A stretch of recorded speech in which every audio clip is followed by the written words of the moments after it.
Okay. Oops, turn around. You can see it's still very wet. Very wet. So here's my 1 cup of spelt flour.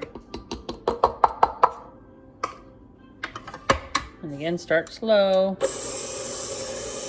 The spelt flour really soaks up a lot of moisture. And start slow, and unless you like to decorate yourself with flour. In that case, turn the mixer on full blast when you put the cup of flour in. I know these things from experience. You can see it starts gathering. It starts coming to the middle a little bit more.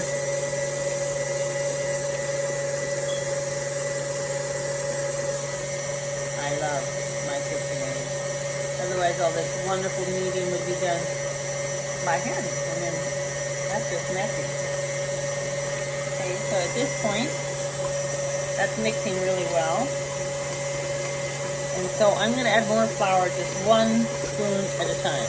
There's my extra spelt flour I have.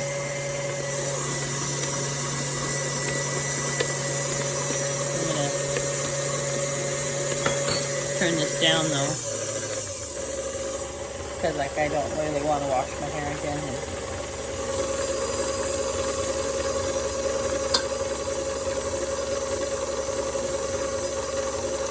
You see how it really starts gathering to itself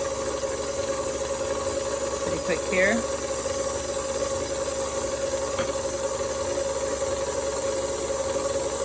Pulling away from the side of the bowl.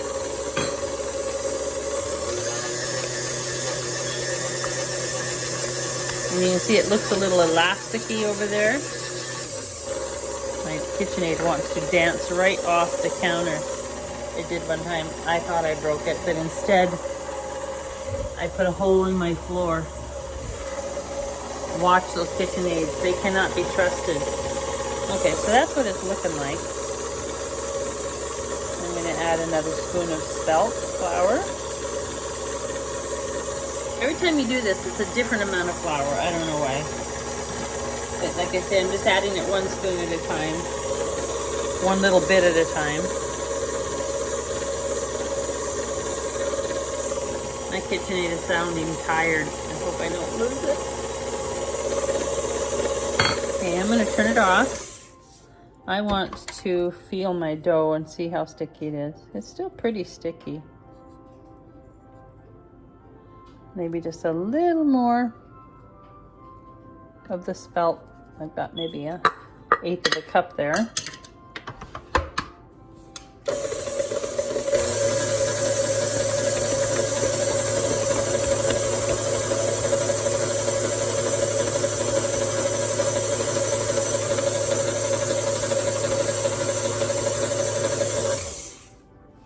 I'm gonna call it good.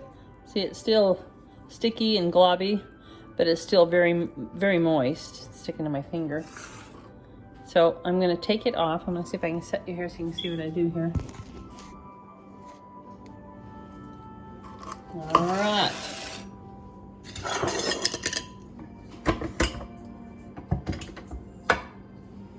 I'm gonna keep my fingers well floured here.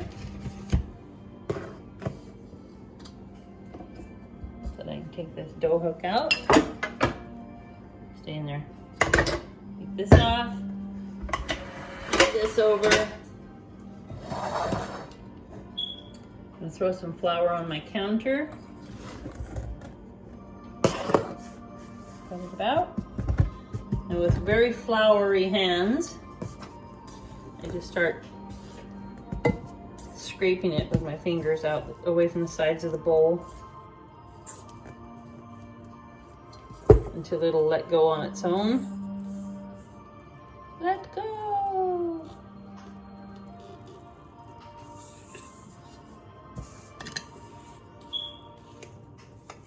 Sometimes it needs a bit of encouragement. See, now mine is quite wet. Like I've seen a lot of videos and I go, wow, that looks so solid and so together, and then I realize it makes for a stiff look. So, the my little cup of flour here. I start picking it up from the bottom because it landed on flour, right? Picking it up from the bottom so that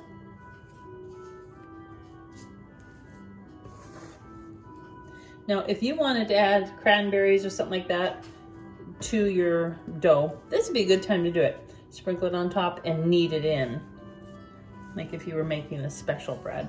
This is just buns for soup, buns for little sandwiches.